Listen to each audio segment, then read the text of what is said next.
In 1856, a 9-year-old enslaved girl named Sara Sutton was buried alive on a plantation in Mississippi. 3 days later, she dug her way out of her own grave. What followed turned Blackwood Plantation into the most feared place in the South. It became a story people whispered about in fear, but never dared to say out loud. A story of death and revenge that no one could explain, and everyone tried to forget. This is that story. They say history is written by the victors, that the past is a neat collection of dates, names, and events we are supposed to accept without question. But sometimes, hidden in the shadows of that history, there are stories that refuse to stay buried, stories that shake the foundations of what we think we know, stories that, if revealed, make us question everything. What you are about to witness is one of those stories. It is a story that begins like any other, with quiet mornings on a sprawling plantation, with the sun rising over fields of cotton, with enslaved families quietly doing the work they had no choice but to do. But beneath the calm surface, beneath the rows of cotton and the whitewashed facades, something dark, something extraordinary, was stirring. This is the story of Sara Sutton, a child who was declared dead by doctors, buried by those who calculated her life as worthless, and yet returned in a way no one could ever have imagined. And so, as the sun begins to dip below the horizon, casting long shadows across the fields and the cabins, the story reaches a moment that is both terrifying and liberating. The air seems heavier now, charged with the weight of what has happened, the echoes of deeds long committed and long ignored. Every person who witnessed the events, every soul who felt the impossible shift, knows that nothing will ever be the same. Sara's return was not just an isolated miracle. It was a reckoning, a statement that the consequences of cruelty cannot be ignored, that the scales of justice will eventually find balance, whether we are ready for it or not. You might wonder what happens next, what this means for those who have been enslaved, for those who have been complicit, for those who thought power could shield them from the consequences of their actions. You might ask whether the world will return to the way it was, whether life will resume as normal after a night when the impossible became real. But the truth is, there is no going back. Once you have seen a child rise from the grave, once you have seen the weight of your sins reflected in eyes that have known the beyond, the world changes in ways you cannot unsee, cannot undo. You carry it with you, whether you want to or not. Sara did not come back for comfort or for pity. She did not return to beg for mercy or to plead for recognition. She came back with a purpose, a mission that transcended fear, that defied logic, that challenged the very structure of power. Her presence reminded everyone, slave and master alike, that justice cannot be contained by walls, cannot be bought or sold, cannot be delayed forever. Every act of cruelty, every moment of indifference, every calculation that valued profit over life was laid bare before her, and the consequences began to ripple through the plantation like a storm that cannot be stopped. Those who thought themselves untouchable, who believed in the infallibility of their control, realized too late that power without conscience is fragile, that fear alone cannot protect against the forces that rise when injustice is ignored. Briggs, Merritt, Margaret, all of them confronted a truth they could neither measure nor manage, a reality that made their wealth, their titles, their authority meaningless in the face of something greater than themselves. And, as you watch this unfold, you understand that fear is only part of the story. There is also hope. There is a spark that ignites in those who have suffered, those who have endured the unendurable, those who have been told they are less than human. That spark, once lit, cannot be extinguished. Sara's actions are a reminder that courage does not always look like strength, that bravery can come in the smallest, quietest form, that even those deemed powerless have the capacity to change the course of events in ways that ripple far beyond their immediate surroundings. When she walks through the fields, when she stands before those who underestimated her, when she speaks words of truth and warning, the entire plantation feels it. The ground itself seems to respond. The animals, the plants, the very air becomes witness to a force that is undeniable. And you, watching this story, cannot help but feel it too. You feel the tension, the fear, the awe, and ultimately the hope. Hope is what binds this story together. Hope that even in the darkest places, even under the heaviest oppression, something powerful can rise. Hope that no calculation, no ledger, no system built on cruelty can escape the eventual balance of justice. Hope that those who have been silenced, those whose voices were ignored or dismissed, can one day stand and be heard. And in that hope, there is a lesson for all of us, that even when the world seems cruel, even when the odds are insurmountable, change is possible. That standing up, speaking truth, refusing to be invisible, those are not small acts. They are revolutionary. They are powerful. You will see that as Sara moves through the plantation, she does not act out of vengeance alone, though there is a righteous fire in her eyes. She acts with intention, with purpose, with clarity. She does not lash out indiscriminately. She does not harm those who do not deserve it. Instead, she exposes the truth. She challenges the lies. She reveals the consequences of actions that have long been ignored. And in doing so, she creates a new reality, one where fear no longer reigns supreme, one where the oppressed can begin to imagine freedom, one where justice, though delayed, is inevitable. This is why her story resonates so profoundly. It is not just the supernatural, not just the impossible, not just the miracle of returning from death. It is the human element, the reckoning, the accountability, the undeniable reminder that our actions matter, that cruelty has a cost, that justice will find a way to assert itself even when the world insists it cannot. Every heart watching this, every mind absorbing it, feels a spark of understanding. You feel the weight of responsibility, the fragility of power, the unshakable strength of those who refuse to be crushed by circumstance. And as the final moments unfold, as Sara leaves the quarters, as the plantation holds its collective breath, as the consequences of the past collide with the present, you realize that this story does not end neatly. It does not tie up with a bow. It does not give you comfort in the form of easy resolutions or predictable outcomes. Because the truth is, life does not always do that. Sometimes the most important stories are the ones that leave you unsettled, the ones that make you question what is possible, the ones that remind you that courage, justice, and truth are forces that cannot be contained. And that is why this story matters. It is not just the tale of a child returning from death. It is a testament to resilience, to the unbreakable spirit, to the inevitability of justice, to the power of hope in the face of unimaginable cruelty. It is a warning to those who think they are untouchable, and a beacon to those who have suffered in silence. It is a story that will linger in your mind, that will make you look at the world differently, that will make you feel the weight of every choice, every action, every injustice that you encounter, and every opportunity to act with courage and integrity. So as we close this chapter, as the night falls over Blackwood Plantation and the fields grow dark and quiet, remember this: nothing is final when there is courage, nothing is permanent when there is truth, nothing is beyond reach when hope is alive. The dead may return, the powerless may rise, and the world may change in ways we cannot yet imagine. And even if you are just watching, even if you are just listening, let that story change you.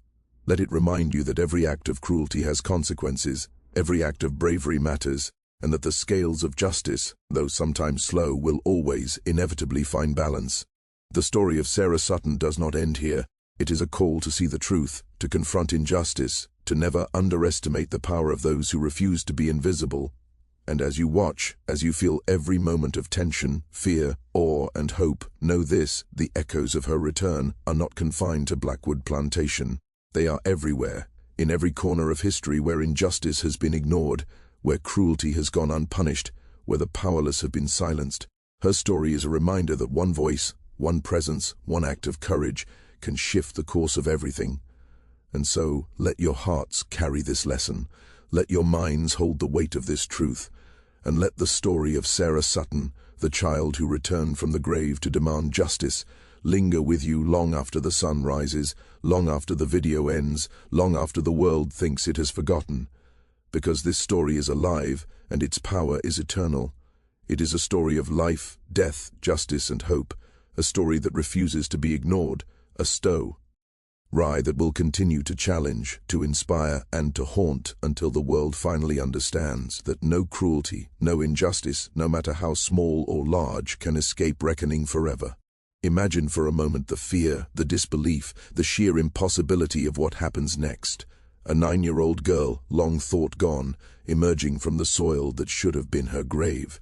her eyes no longer those of a frightened child, but of someone who had seen something beyond life, someone who knew secrets that no living person could comprehend. The very air around her seems to change. The animals sense it, the people feel it, and even those who believe themselves in control, the owners, the doctors, the overseers, suddenly realize that nothing will ever be the same. This is not just a story of survival, it is a story of justice, of reckoning, of consequences that can no longer be ignored. It is a story that will make you question the limits of life and death, the meaning of power, and the cost of cruelty. From the very first moment, the tension is unbearable. You will feel the cold grip of fear as Coleman Briggs, a man accustomed to controlling others with threats, violence, and sheer dominance, comes face to face with something he cannot understand. He believes himself powerful. He believes in the rules of the world he has created. But in Sara's eyes, he sees a reckoning, a truth that cannot be denied. Every punch he had thrown, every insult he had spoken, every decision he had made to treat her as property, all of it comes rushing back, reflected in a gaze that is no longer human in the way he expects. You will feel his confusion, his panic, his utter disbelief, as shots fired at point-blank range inexplicably miss. Every attempt to assert control fails. Every weapon, every act of intimidation is rendered meaningless. And as you watch him stumble, terrified, you will feel the shift in power, the weight of justice returning where it had been denied for so long. The story does not slow down there. You will meet Sara as she walks among those who once toiled under oppression, a calm presence that inspires awe, fear, and hope all at once. She speaks with clarity, with authority beyond her years, telling the enslaved people that she has returned not to harm them but to balance the scales, to bring justice to those who have treated human lives as if they were nothing more than numbers in a ledger. You will feel the weight of her words, the power of her conviction. You will understand why even those who are normally fearless, overseers, white staff, plantation owners, cannot bring themselves to touch her, cannot bring themselves to challenge her presence. Her story is not just about survival, it is about transformation. It is about someone who has returned from death with a purpose that cannot be ignored. As the story unfolds, you will witness the ripple effects of her return. Animals behave differently around her. Plants wither and die where she had fallen. And those who had once wielded power begin to feel the first cracks of fear and uncertainty. The world that seemed stable, logical, predictable, begins to twist into something unrecognizable. You will feel the tension build as the overseers and plantation owners struggle to explain what they have seen. Their explanations are weak, logical constructs designed to preserve control and deny the impossible. But you, the viewer, know the truth.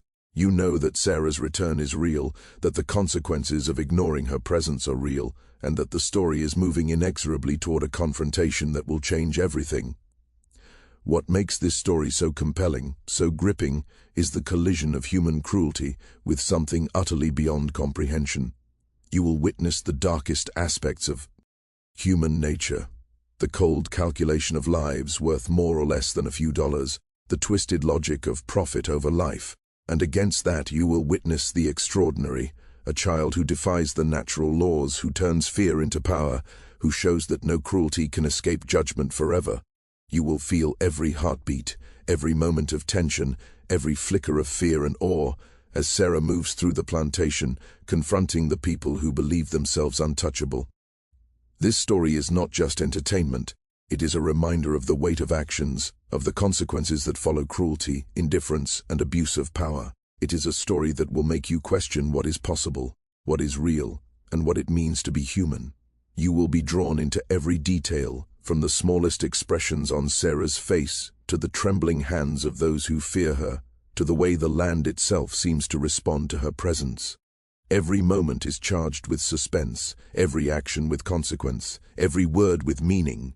From the very first second, you will be hooked. You will feel the chill in the night air as Sara confronts her oppressors. You will feel the disbelief and terror in Briggs as bullets miss at point-blank range. You will see the awe and cautious hope in the enslaved people as they witness her calm authority and extraordinary return. You will experience the tension in the main house as Margaret tries and fails to contain what cannot be contained. You will sense the shift in power, the subtle and terrifying changes in the natural world, and the impossible reality of a child who has returned from death not as a victim, but as a force of reckoning. Every second of this story will pull you in deeper. You will not be able to look away. Every word, every action, every glance carries weight. From the dirt still clinging to Sara's fingers, to the barren earth where he once collapsed, to the trembling of animals and humans alike, the story is alive with detail, tension, and emotional resonance. You will feel the fear, the hope, the awe, and the certainty that justice, finally, has arrived, in a way no one could have anticipated. This is a story about the past, but it is not distant. It is about the truths that have been ignored, the consequences that have been denied, and the power of someone who refuses to accept the limits placed upon them by a world that values money over life. It is a story that will linger with you, that will raise questions in your mind long after the video ends. It will make you think about morality, power, courage, and the forces that move unseen behind the surface of the world. So stay with us, watch closely. Every detail matters, every second counts, because from the very first moment you are stepping into a story that is more than just history. It is a story of life, death, justice, and the unbreakable spirit of a child who came back to remind everyone that even the smallest, weakest, most overlooked among us can hold the power to change everything. It was August of 1856 at Blackwood Plantation in Mississippi. The heat felt alive, pressing down on every living thing, making it hard to breathe, hard to think, and even harder to survive. The cotton fields spread out endlessly, white and blinding under a painfully blue sky. 300 acres of wealth stood there, built entirely on the suffering of people who owned nothing, not even their own bodies. The plantation belonged to Margaret Sutton, a 48-year-old widow who inherited the land when her husband died in 1852. Margaret was tall and narrow, with pale grey eyes that rarely blinked and lips that almost never smiled. She ran Blackwood with strict control, determined to prove that a woman could manage a plantation just as well as any man, if not better. She kept careful records of every cost, every bale of cotton, every enslaved person and their assigned value. To Margaret, the plantation was not a home or a community. It was a business. The people forced to work it were numbers on a page, nothing more. Before continuing with Sara's story, remember to comment which city you are listening from and subscribe to the channel. Your support helps keep these forgotten stories alive. Now let's continue. In 1856, a healthy adult enslaved man was worth about $1,200. A strong woman could be valued between $800 and $1,000. Children were worth much less, their price rising only if they survived and proved useful as workers. In Margaret's ledger, Sara Sutton was listed at $250, less than a quarter of an adult's value. Margaret considered this generous. Many plantation owners valued sickly children at $100 or less. Some would have sold Sara to the sugar plantations of Louisiana, where people worked until they dropped and life expectancy was counted in years, not decades. Workers there died so quickly they had to be constantly replaced. Sara carried the Sutton name not because she belonged to the family, but because she was owned by it. She was born on the plantation in 1847, the child of a woman named Ruth. Ruth had been valued at $900 in Margaret's husband's records. Ruth died giving birth to Sara, reducing the plantation's assets by $900 and adding only 250% in return. From a business point of view, Sara's birth was a loss of $650. Margaret's husband had written this fact down with clear irritation. From her first breath, Sara was marked as a problem. She was small even as a baby, weighing barely 5 pounds. She grew slowly and stayed thin no matter how she ate. Her skin was lighter than most of the other enslaved children, suggesting her father was white, though no one ever spoke openly about who he might have been. Some whispered that it was Margaret's late husband, but those whispers never lasted. Dangerous questions had a way of getting people sold or killed. By the age of 9, Sara stood barely 4 feet tall and weighed maybe 50 pounds. She looked closer to 6 than 9. Her eyes were large, dark and far too old for her young face, as if she had already seen things no child should ever see. She spoke very little. When she did speak, her voice was so soft that people had to lean in to hear her. She never played with the other children, never ran or laughed or sang the songs that echoed through the quarters at night. She worked quietly, carefully, and tried to remain unseen. Margaret called her the weak one, and wrote in her ledger that Sarah's value might need to be lowered to $150 if she did not improve. The overseer, a cruel man named Coleman Briggs, called her deadweight and worse. Briggs was 35 years old, built like an ox, with hands that had broken bones and a whip he used freely. He earned $60 a month plus room and board, making him one of the highest-paid overseers in Yazoo County. He had worked at Blackwood for 6 years, earning his position through violence and efficiency. Briggs believed enslaved people were animals that needed to be broken, and he took pride in his ability to crush even the strongest spirits. He had a reputation across several counties as an overseer who could make any plantation more profitable by pushing workers to their limits. His methods were brutal but effective, at least in the short term. During his 6 years at Blackwood, cotton production increased by 40%. That he had buried 23 workers in that Amy time, including 7 children, was considered an acceptable cost of doing business. But Sara confused him. You could not break someone who never resisted. You could not scare someone who already lived in constant fear. You could not motivate someone who seemed to have given up on life before it even began. So Briggs simply worked her harder. He pushed her past what her small body could handle, hoping she would either toughen up or die. He did not care which. To him, she was a waste of food and space, using more than she produced and lowering the plantation's efficiency. The other enslaved people watched Sara with both pity and quiet frustration. An older woman named Esther, who had lived on the plantation for 40 years and was now valued at only $150 because of her age, tried to protect Sara when she could. Esther had been purchased in 1816 for $600 when she was 20 years old, valued mainly for her ability to bear children. Over 25 years, she gave birth to 11 children. 8 were sold away, 3 died young. She had brought the plantation thousands of dollars through her children, yet now she was worth little more than the sick child she tried to shield. Esther would secretly give Sara extra food when possible, though rations were carefully controlled. Each worker received about 1 peck of cornmeal per week, 3 to 4 pounds of salted pork or bacon, and occasional molasses or vegetables. This diet cost the plantation around 20 cents per person per day and was designed to keep workers alive, not comfortable. Esther shared her own food with Sara, helped her with harder tasks when no one was watching, and held her at night when Sara woke screaming from nightmares she never explained. Esther said Sara reminded her of a bird with a broken wing, still alive but unable to fly, just waiting for the pain to end. She told the other women that Sara would not live to see 15. The child was too fragile, too worn down, not made for such a world.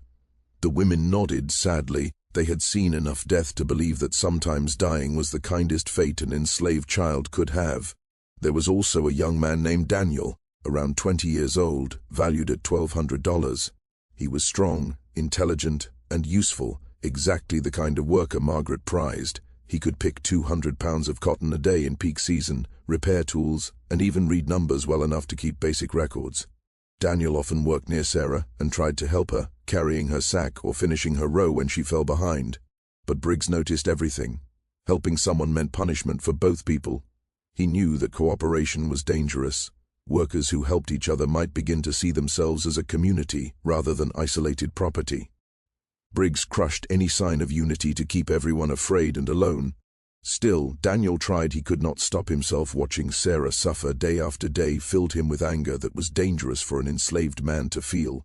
His mother warned him to stay quiet, to be thankful for his strength, to not waste emotion on things he could not change. But seeing a child worked nearly to death for people who valued her less than a horse made him want to fight back, even if it meant dying. Cotton harvest season ran from August to October and determined the plantation's entire profit for the year. In 1856, cotton sold for about 11 cents a pound. A strong worker picking 150 pounds a day produced roughly $16 of cotton daily. Over 90 days, that worker could bring in nearly $1,500, while costing only about $73 per year to feed and clothe. This was why plantation owners pushed so hard. This was why everything was calculated. A child like Sara, who could only pick 30 or 40 pounds a day, barely covered her own costs. In the cold math of slavery, she did not make sense. She was property that lost value instead of gaining it. Each worker was expected to pick between 150 and 200 pounds daily. Adults who failed were whipped, or worse, children under 10 were expected to pick at least 75 pounds. Sara never once met that number. On her best days, she reached 40. Most days, barely 30. Margaret reduced her food according to how much she failed. Less cotton meant less food. That this made her weaker and less productive did not concern Margaret. In her view, the weak were meant to die. That was how strong stock was made. Briggs added his own cruelty. He forced Sara to work through breaks, assigned her the hardest rows, mocked her, and struck her when she slowed. He told her she was worthless and should be grateful she had not been sold to Louisiana. On August 15, 1856, the day began like any other. The bell rang before dawn, and Sara dragged herself from the crowded cabin she shared with Esther and 5 others. The room was small, dark, and airless. Sara had not slept. She never did. Her body ached constantly. She coughed more now, a dry, painful cough that sometimes brought blood. Esther said it was the cotton dust, slowly killing children like her. The tiny fibers settled deep in the lungs and never fully left, causing constant irritation and repeated infection. Some people managed to recover. Most did not. Esther had watched it happen again and again over her 40 years on the plantation. A child would begin coughing, then grow weaker, thinner, slowly fading over months or sometimes years, until one day they simply stopped breathing. That morning, Sara stumbled out into the dim darkness before sunrise and joined the quiet line of people walking toward the fields. No one spoke much at that hour. Everyone was too exhausted, too hungry, too focused on surviving another day. They moved in silence like shadows drifting through gray light, heading toward more brutal labor under a merciless sun, all for the benefit of people who saw them as animals. By midday, Sara had picked maybe 15 pounds of cotton. Her small fingers were cut and bleeding from the sharp cotton bolls that tore skin with every grab. She moved as quickly as she could, but her body was painfully slow.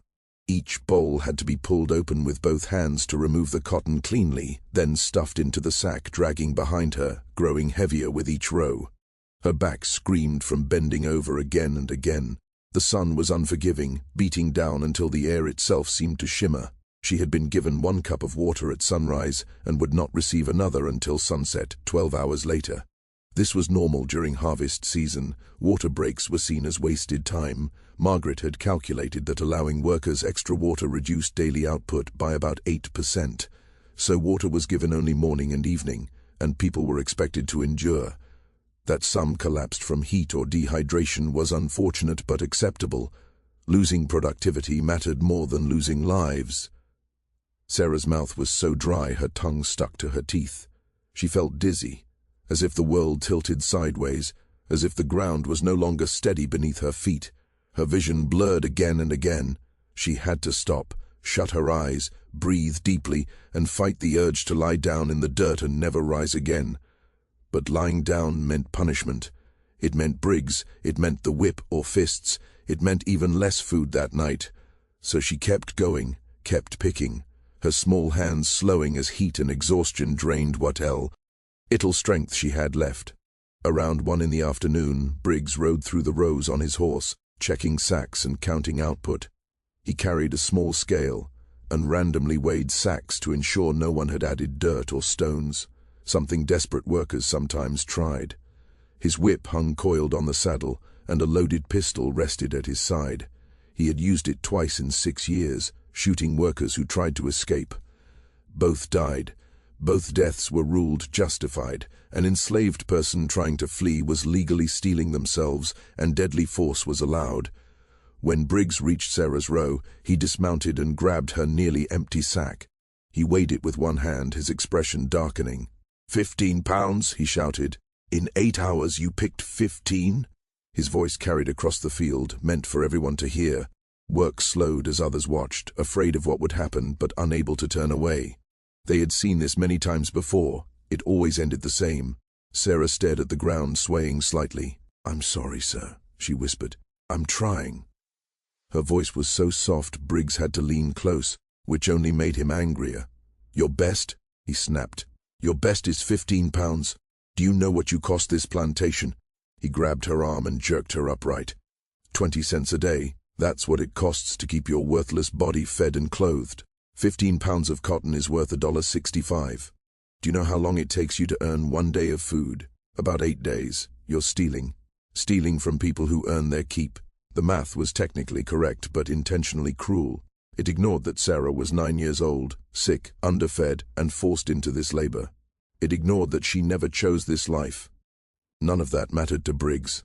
In his mind, enslaved people existed only to produce profit. He dragged Sara to the center of the field where everyone could see. Punishment was always public. Fear was the point. He pulled out his whip, thick braided leather that could tear skin with one strike. "Maybe pain will make you move faster," he said. Esther stepped forward, but Daniel grabbed her arm and held her back. His face was tight with pain as he shook his head. Helping would only mean more suffering. They had learned that lesson long ago. Briggs raised the whip high. Sara stood still. She didn't run. She didn't cry. She waited. She knew what was coming. She had felt it before. The burning pain, the split skin, the blood, the night spent on her stomach while wounds festered. She accepted it because she had no choice. But before the whip fell, Sara collapsed. She dropped straight to the ground, like her body had been cut loose. Her eyes rolled back, her limbs went limp, and she crumpled into the dirt without even putting her hands out. Briggs froze, whip still raised. He kicked her hard. "Get up," he shouted. "Get up, or I'll make it worse." She did not move. Her chest rose faintly, shallow and uneven. Her skin was pale, nearly gray. Her lips were turning blue. Daniel broke free and ran to her, not caring what punishment would come. He knelt and pressed his hand to her chest. Her heartbeat was there, but weak, irregular, fading. "She's not breathing right," Daniel said. "She needs a doctor. She's dying." Briggs kicked him in the ribs. "Get back to work or you'll join her." But Daniel stayed, shielding Sara with his body. "She's dying right here," he said. "At least let her die in the shade." Briggs cursed softly. If she died from a whipping, there would be questions. Margaret hated losing property. Better to move her. "Take her to Dr. Merritt," he ordered. "Let him deal with it." He pointed at Daniel. "Get back to work. I'll remember this." As they carried Sara away, her body felt so lee. It barely seemed real, like she was already gone. Daniel watched, knowing deep inside he would never see her alive again. The plantation doctor was Thomas Merritt, 72 years old, practicing medicine for 4 decades. Margaret paid him $30 a year to handle medical issues at Blackwood. It was cheap and easy money. Most of his treatments involved bleeding patients or giving laudanum. He wasn't highly trained, but skilled doctors were rare and expensive, and few would treat enslaved people at all. Sara was laid on the floor, not a bed. Beds were for white patients. The floor was enough for slaves. Dr. Merritt examined her slowly. Her pulse was weak and uneven. Her lungs rattled with fluid. Her eyes rolled back. Her fever burned. Her hands and feet were cold. Her body was shutting down. Margaret stood watching, arms crossed, annoyed. "What's wrong with her?" "She has pneumonia," Merritt said, combined with exhaustion, dehydration, and starvation. "Her systems are failing." "Can you fix her?" Margaret asked flatly. Merritt shrugged. "I can try, but the medicine would cost $5. Even then she may not live." Margaret calculated quickly. $10 total to maybe save a child worth $250 if she ever recovered. The answer was obvious. "Don't waste the medicine," she said. "Make her comfortable." Merritt nodded. He gave Sara a small dose of laudanum and left her on the floor. By evening, her condition worsened. Her breathing slowed, stopped, started again. She never woke up. Around 7, Merritt said she would be dead by morning. Betty, a house servant, was told to watch her. Betty sat quietly, watching another child fade away, sad but not surprised. She had seen it too many times before. Death was normal here, expected, almost ordinary. At 8:35 p.m., Sara Sutton stopped breathing. Her chest, which had been rising and falling in shallow, uneven breaths, became still. Betty waited a full minute, watching closely, but there was no movement at all. She called for Dr. Merritt, who came downstairs annoyed, complaining about being disturbed in the middle of his evening reading. He checked for a pulse at Sara's wrist. There was nothing. He held a small hand mirror in front of her mouth, waiting to see fog from breath. The glass stayed clear. He pressed his ear to her chest, listening carefully. There was only silence. Dr. Merritt declared Sara dead at 8:35 p.m., August 15, 1856. Cause of death, pneumonia, made worse by long-term weakness and multiple contributing conditions. He wrote it neatly in his medical ledger, where he recorded births, deaths, and treatments at Blackwood. Sara Sutton became entry number 437, one of 38 deaths he had logged during his 6 years at the plantation. Most of the dead were children or elderly enslaved people. A few were adults who had been worked beyond their limits or lost to disease or accidents. All were written down with the same cold distance, just numbers, dates, and causes. Margaret was told while eating her dinner. She barely lifted her eyes from her roasted chicken and vegetables. "Bury her behind the barn," she said. "No reason to waste cemetery space. Do it quickly. This heat will rot the body fast." This was Oman. Enslaved people who died were often buried quickly in unmarked ground, especially children, especially those who had not been productive. They were not considered worthy of ceremony or space, not like white people or even valuable adult slaves who had proven their usefulness over many years. The cemetery Margaret mentioned was meant for white families and sometimes for highly valued or favored slaves. It had headstones, marked plots, and care. The land behind the barn was different. That was where dead animals were buried, broken tools dumped, and unwanted things thrown away. Burying Sara there was the final insult, the last statement of what she was worth. Coleman Briggs was told to handle the burial. He chose 2 workers, James and Moses, handed them shovels and ordered them to dig a hole 4 feet deep behind the barn. No coffin was provided. Coffins cost money, $5 to $10 even for cheap wood, and Margaret would not spend that on a child who had already cost more than she produced. Instead, Sara's body was wrapped in an old piece of torn canvas once used to cover cotton bales. The burial lasted less than an hour. James and Moses, both in their 30s, dug silently as daylight faded. They had done this before far too many times. The soil behind the barn was loose from earlier graves, easy to move. They dug about 4 feet down, a narrow hole just large enough for Sara's small body. They laid her inside, still wrapped, her face covered. There were no prayers, no words, no pause. Briggs would not allow it.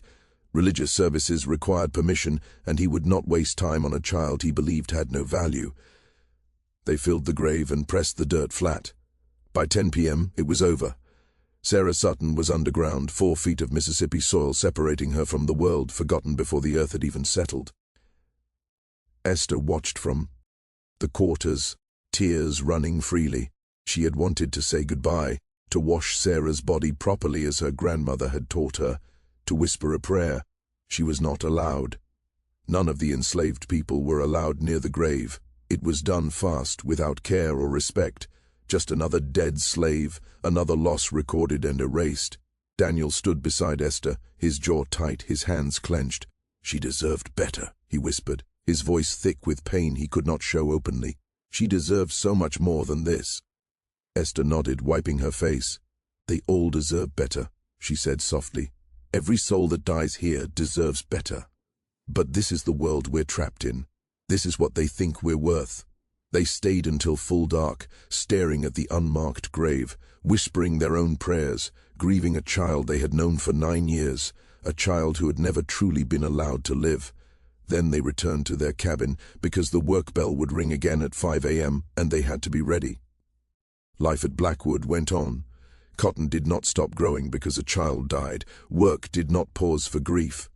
Everything moved forward as if Sara had never existed. On August 16th, things returned to routine. People went to the fields. Cotton was picked. Quotas were enforced. Margaret noted Sara's death in her ledger with a brief line, "Sara Sutton, age 9, died August 15th, 1856. Loss of asset value, $250. She would list it as a business loss, perhaps lowering her taxes slightly. The grave behind the barn was unmarked and already sinking as the soil settled. August 17th passed the same way. Work, heat, exhaustion, sleep. No one spoke about Sara. Speaking of the dead was considered bad luck, and besides, what was there to say? Children died often. You grieved quietly if you could, then you kept going, hoping you wouldn't be next. But on August 18th, days after Sarah's burial, something happened that changed everything. That night was hot and still. The air was heavy with moisture that promised rain but gave none. Even after sunset, there was no relief. Most people were asleep by 9 p.m., worn out from another brutal day. A few were awake outside their cabins, searching for cooler air when they heard it. A scraping sound.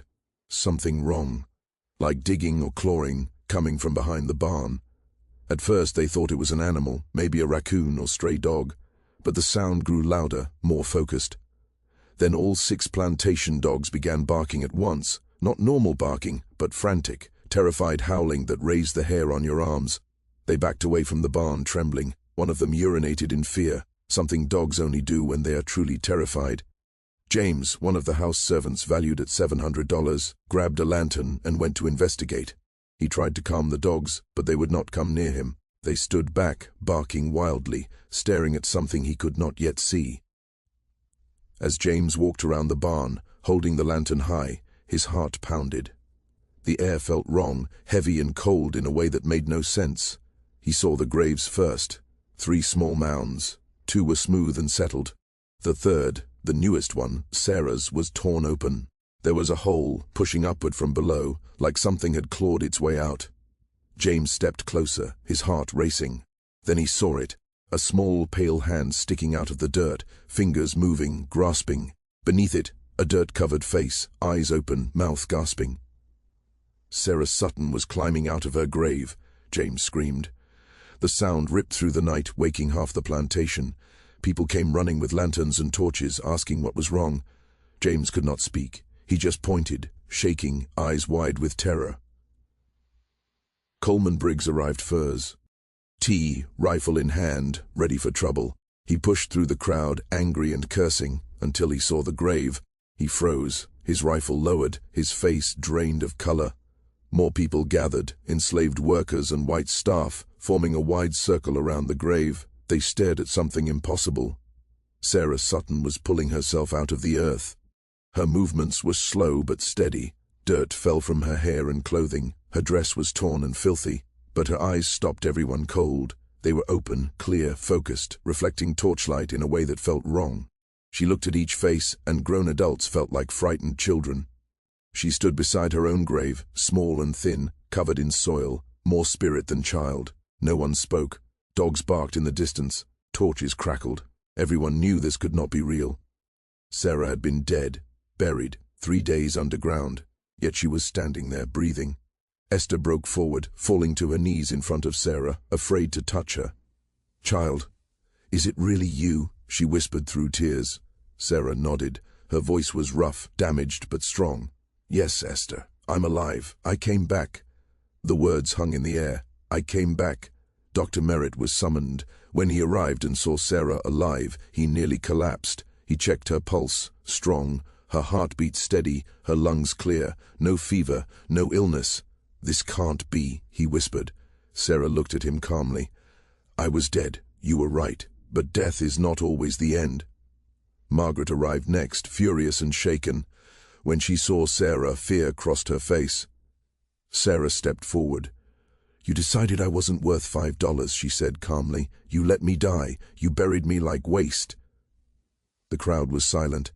"I know my worth now," Sarah continued. "We all are worth more than your numbers." The enslaved people looked at her with hope, and hope was the most roused thing of all.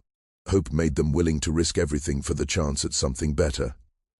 Briggs finally found his voice, trying to force control in the only way he knew, through threats and intimidation. He lifted his rifle, pointing it at Sarah, finger on the trigger. "That's enough. You don't speak to Mrs. Sutton like that. You're still property. You're still a slave. You have no right to make speeches or accusations. This ends right now." He stopped because Sarah was looking at him, really looking at him. Her eyes had changed. They were darker, deeper, like gazing into endless wells, like staring into the void between stars. Her pupils expanded until they swallowed the whites of her eyes, leaving only darkness behind. "You hit me many times, Mr. Briggs. You called me worthless. You said I should die. You said I was stealing food by living. You were right about the dying part. Her voice had changed too, richer and resonant in ways that seemed unnatural. "But you were wrong about everything else." Briggs pulled the trigger. The shot echoed in the night, muzzle flash bright as lightning. People screamed, ducked, and dove for cover. The bullet was point blank, maybe 10 feet, and Briggs was a skilled marksman. But it missed Sara entirely. It struck the ground 3 feet to her left, throwing up dirt. Briggs stared at his rifle in disbelief. How had he missed? How was it possible? He raised the rifle again, hands shaking but aim steady. He fired again, higher this time. Then a third, a fourth, emptying the rifle. Every shot missed. Every single one, despite perfect aim, a stationary target, years of practice. Bullets flew everywhere except where he intended, as if some invisible force bent their paths. Sara walked toward Briggs slowly. He stepped back, hands trembling, dropping the empty rifle. His face showed pure fear, all bravado and cruelty gone, leaving only a man facing something he could not control. "Stay away. Stay away." He turned and ran toward the house, stumbling over his feet, not daring to look back, fleeing like a child from a nightmare. Sara did not chase. She simply watched him go, calm, almost sorrowful. Then she turned to the gathered enslaved people. Her expression softened.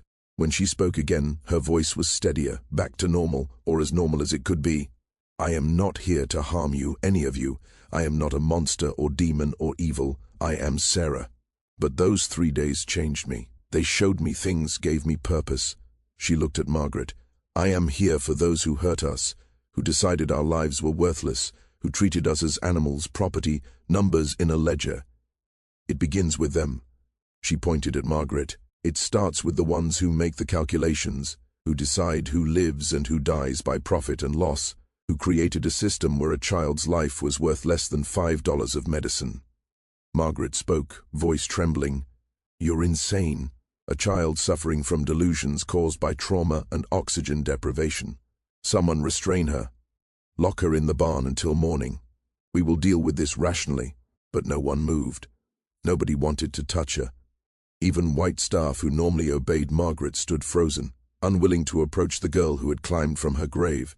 Sara scanned the crowd, lingering on Esther, Daniel, and others who had watched her suffer, mourned her death. "I returned to make things right, to show the truth.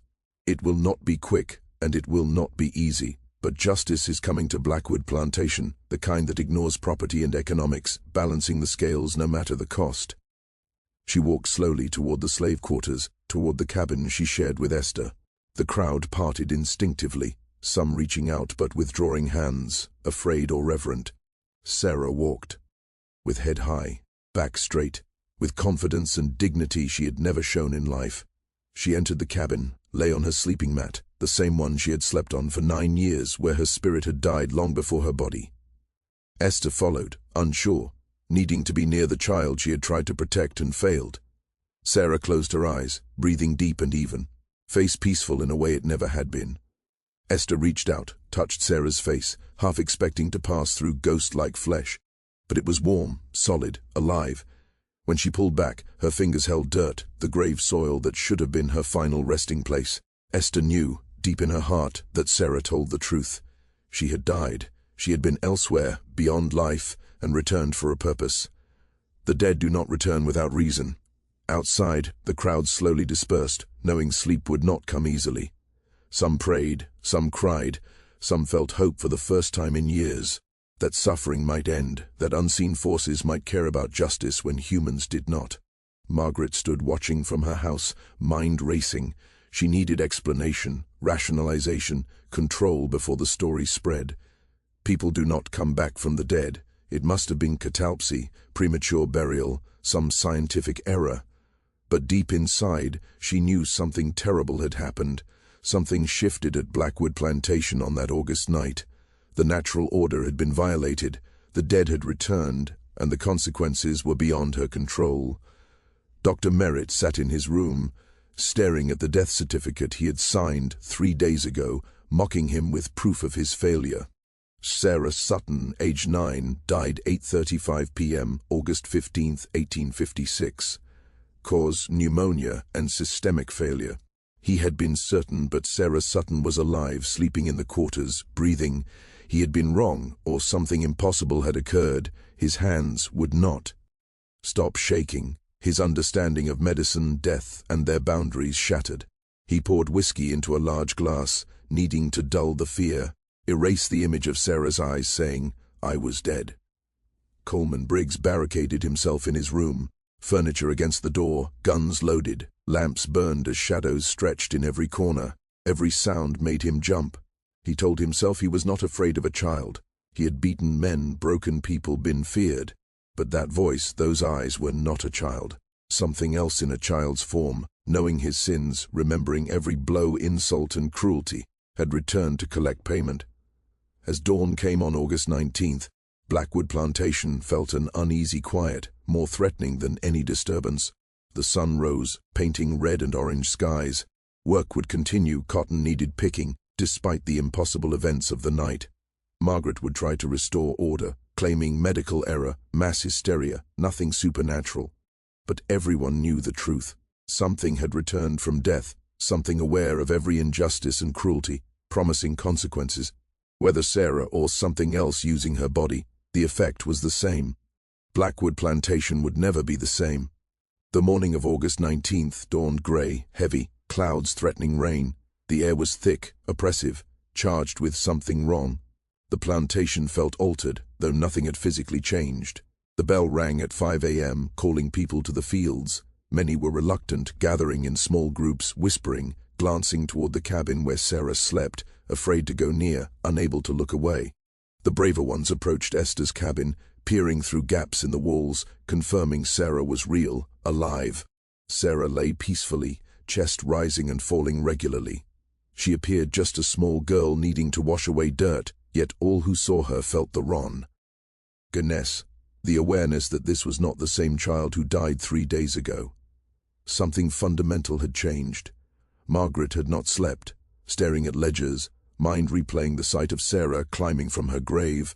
A practical woman who trusted facts, numbers, and control, she understood death was final. What she had seen violated that rule, shaking the foundation of her certainty. If death could be undone, what else might be false? What other rules could bend or break? At 6 a.m. she summoned Dr. Merritt and Coleman Briggs to the study. Dr. Merritt arrived looking aged, haggard, hands trembling as he poured coffee. Briggs arrived late, eyes wild, weapons ready. Silence hung. Margaret spoke, voice firm, trembling beneath composure. "We must control this before word spreads beyond the plantation, before panic, rebellion." Official story, Sarah in a catatonic state. Dr. Merritt made an understandable error. She recovered and dug herself out. Dr. Merritt nodded eagerly, grateful for an explanation not requiring admission of witnessing the impossible. Briggs leaned forward, jaw tight. "What about her claims of returning from death, making things right? She threatened you directly. She must be punished, sold south immediately before influencing others." Margaret considered selling Sarah but rejected it. The story would spread further, inspire hope, the most dangerous thing enslaved people could have. Hope makes them stop accepting their condition, imagine alternatives, resist, escape, rebel. She stays here, under control, story contained, told as medical error. Margaret emphasized Sarah's supposed sickness, confusion, trauma from oxygen deprivation, insisting patience and kindness, proving her claims were a child's delusion. Yet all knew it was false. Sarah was not confused. She was something else entirely, not fitting their rational worldview. At 7 a.m., Margaret sent F. or Sarah. Esther brought her to the main house, cleaned, dressed, grave dirt gone. In morning light, she appeared just a thin, small girl, nothing frightening. But in Margaret's study, atmosphere changed. Temperature dropped, air heavy, sunlight dimmed. Margaret, Briggs, and Dr. Merritt felt it, the presence of something impossible. Sarah's eyes were calm, clear, old, seeing things beyond imagination, judging and finding wanting. Margaret tried gentleness. "You gave us quite a scare last night. Dr. Merritt says you were very ill, fell into catalepsy, a rare state, mind and body shut down to preserve life. That is why we thought you dead and buried you. It was a mistake, but understandable. Now, I know you said things last night about dying, coming back, justice, making things right. You were confused and terrified, mind scrambled from trauma." She smiled awkwardly, attempting warmth. But that was not what really happened. You were very sick, entered special sleep, Dr. Merritt aired, we buried you by mistake. You awoke, dug yourself out, now recovering. Truth.